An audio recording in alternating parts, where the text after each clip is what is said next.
Welcome to our Power BI Masterclass.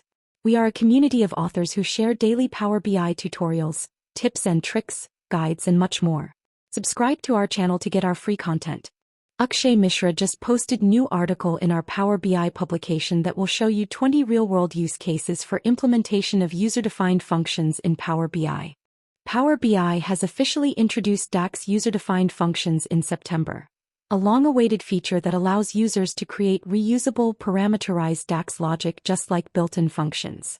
User-defined functions are a major leap forward for Power BI developers, enabling cleaner models, faster calculations, and centralized code management. With user-defined functions, repetitive DAX code can now be replaced by flexible, reusable functions that improve performance, readability, and consistency across reports. From dynamic formatting and currency conversion to running totals and moving averages, this feature is set to redefine how we build and maintain data models in Power BI. Friend link for this article is in the video description. If you found this video helpful, please hit like, subscribe, and share. Drop your questions in the comments. And until next time, may the Power BI be with you.